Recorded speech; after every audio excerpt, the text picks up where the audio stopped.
ఇక్కడ మరొక క్వశ్చన్ ఉండిపోయింది.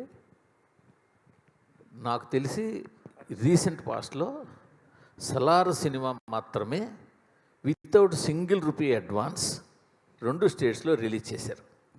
వాళ్ళు ముందు ఒక అడ్వాన్స్ తీసుకున్నా మళ్ళీ వెనక్కి ఇచ్చేసేసి వితౌట్ ఎనీ సింగిల్ రూపీ అడ్వాన్స్తో 2 స్టేట్స్లో రిలీజ్ చేసిన సినిమా సలార్. మళ్ళీ ఆ ఫీట్ చేసింది మీరే. ఈ ధైర్యం ఎక్కడి నుంచి వచ్చింది? ₹1 అడ్వాన్స్ వాళ్ళ దగ్గర నుంచి తీసుకోకుండా 2 స్టేట్స్లో సినిమా. కానీ ఇప్పుడు పైగా నాకు ఇంకో విషయం కూడా తెలిసింది, రిలీజ్కి 3 days బిఫోరే మీ ఫైనాన్షియల్ కమిట్మెంట్స్ క్లియర్ చేశారని. ఈ 2 ఎలా సాధ్యమైందో చెప్పండి sir. That is my last question. Sir, నా పేరు పైన ఉన్న ఆస్తులన్నీ బ్యాంకులో పెట్టి ఫైనాన్స్ చేసుకున్నాం. ఎవ్రీథింగ్, ఎవ్రీ సింగిల్ థింగ్ బ్యాంకుల్లో పెట్టి ఫైనాన్స్ చేసుకున్నాం. జీవితంలో ఒక సమయం వస్తుంది, ఎవ్రీథింగ్ ఉన్న కాయిన్స్ అన్ని తీసుకొచ్చి ముందు పెట్టేసి హెడ్స్ ఆర్ టేల్స్, హెడ్స్ అయితే గెలుస్తాం, టేల్స్ అయితే పోతాం. అది నాకున్న సిచ్యువేషన్ కన్నప్పలో. అండ్ దేవుడి దయ వల్ల ఇట్స్ ఓన్లీ శివలీల. ఈరోజు మీరందరూ నేను గెలిచాను అంటున్నారు. ఇట్స్ ఆల్ బికాస్ ఆఫ్ శివలీల. నాకు ఇంకా నమ్మబుద్ధి కావట్లా. This success is entirely the audiences.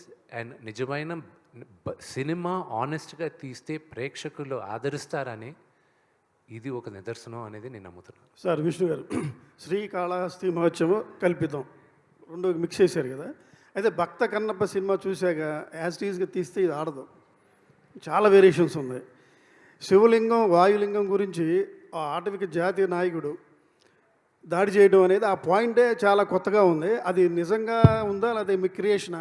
అది క్రియేషన్. అది నేను తీసుకున్న ఇన్స్పిరేషన్ ఎక్కడి నుంచి అంటే,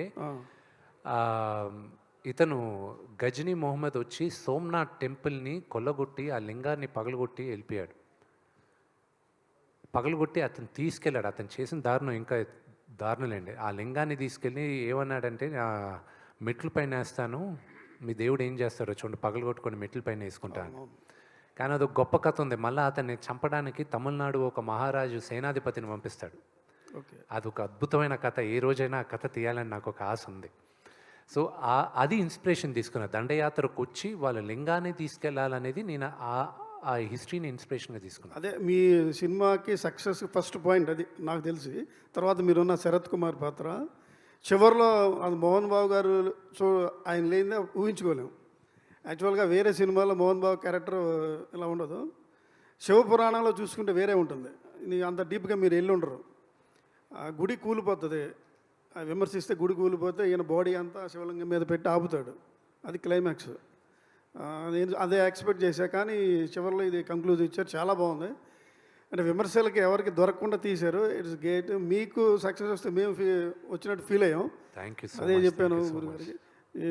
బ్రహ్మాండంగా యాక్ట్ చేశారు ఈయన. ఓకే, అందరూ all the best. Thank you.